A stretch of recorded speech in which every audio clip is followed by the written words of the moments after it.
महंगाई की कोई बात नहीं है, क्योंकि इनको उसकी चिंता ही नहीं है। ये नौजवानों के लिए कुछ करना ही नहीं चाहते।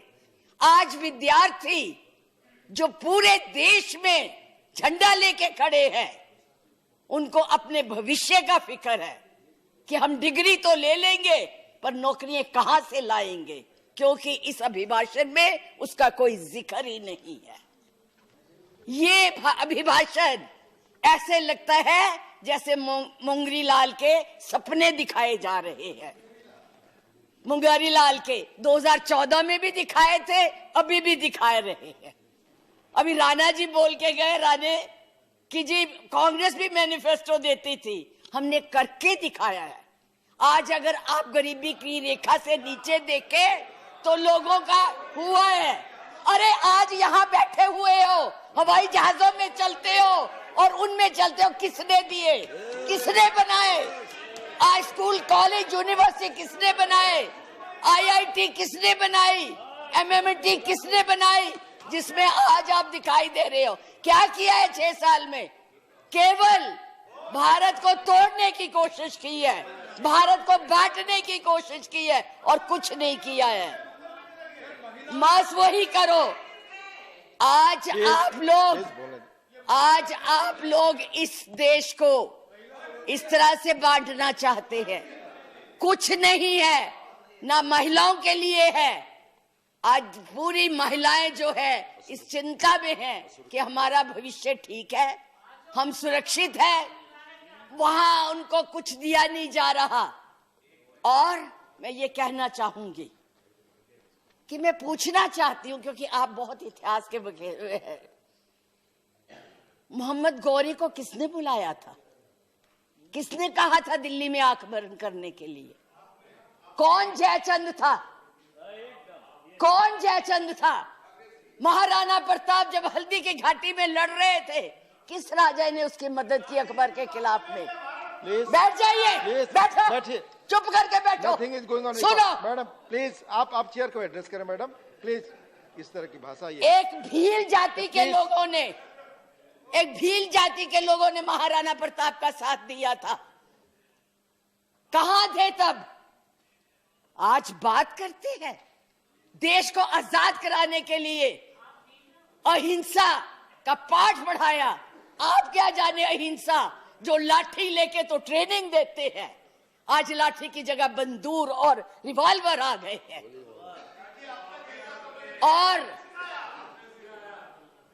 हमने सिखाया आपको अहिंसा, आपने सिखाया है जनता को हिंसा, नफरत। पर बोले, इधर बोले, और चेयर को एड्रेस करें प्लीज। आप चेयर को एड्रेस करें। और आज तो मैं उपाध्यक्ष जी देशद्रोही की भी परिभाषा पूछना चाहती।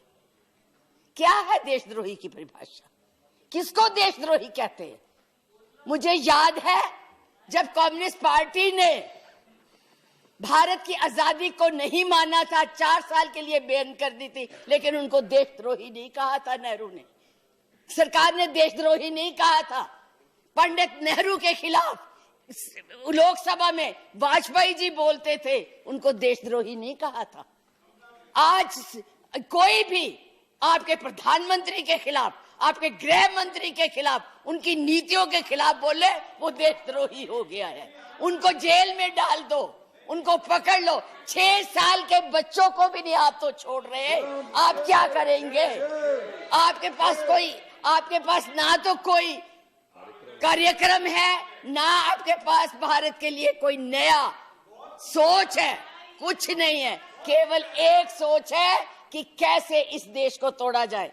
70 साल में उपाध्यक्ष जी हमने पाकिस्तान का इतना नाम नहीं लिया था जितना ये 6 सालों में ले रहे हैं। हमारी महानायिका ने पाकिस्तान के 2 हिस्से कर दिए थे, बांट दिया था, और ये आज पाकिस्तान के नाम से डरा रहे हैं। और वैसे कहते हम बहुत मजबूत है, हर बात के लिए पाकिस्तान, हर बात के लिए पाकिस्तान। क्यों भाई? क्या है वो? आपका कुछ लगता है?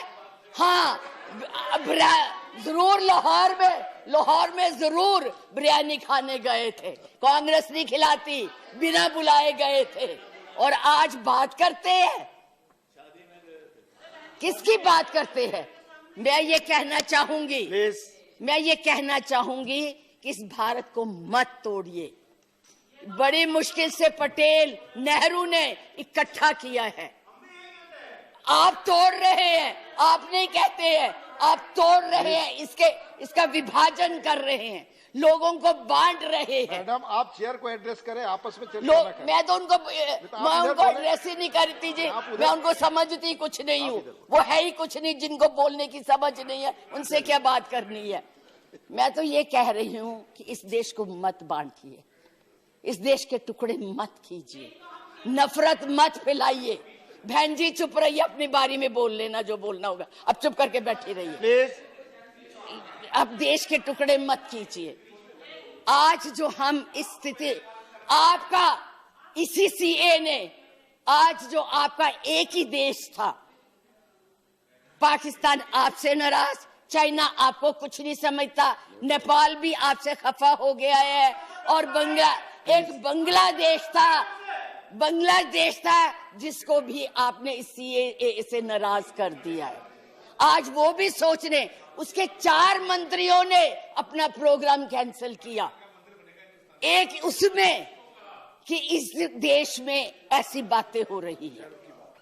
इतना ज्यादा आप कहते हैं कि यूरोपियन यूनियन को हक नहीं है बोलने का, प्रस्ताव लाने का, तो उनके एमपी क्यों ले आए थे? उनको कश्मीर क्यों ले गए थे? आपने खुद उनको इनवाइट किया है, आपने खुद इसको इंटरनेशनल बनाया है, आपने खुद इनको, दूसरे लोगों को इसके ऊपर दखल देने के लिए बुलाया है, और उन्हें नहीं बुलाया। जब तक हमारी सरकारें थी किसी की हिम्मत नहीं पड़ती थी हमारे देश की तरफ देख ले। आप लोगों ने किया है ये सब, अपनी करतूतों को छुपाने के लिए उन लोगों की मदद ले रहे हैं।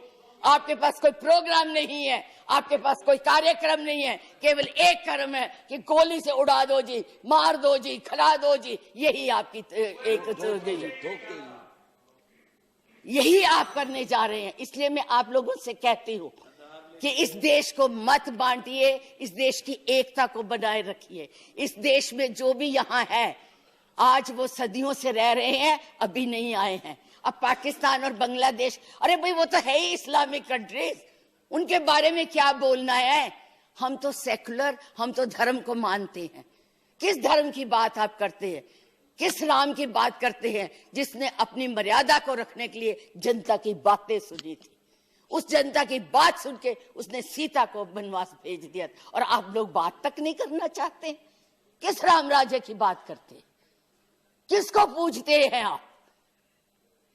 मंदिर बनाइए, जरूर बनाइए, लेकिन उनके आदर्शों को भी मानिए, उनकी बताई हुई बातों को भी मानिए। सिर्फ केवल कहने से बात नहीं बनती है, ऊंचे ऊंचे भाषण देने से नहीं बात बनती। इसलिए मैं यही कहूंगी, इस देश को मत बांटिए, एक रहने दीजिए, ये नफरत मत फैलाइए। ये आपके लिए भी और हमारे लिए भी बहुत धन्यवाद।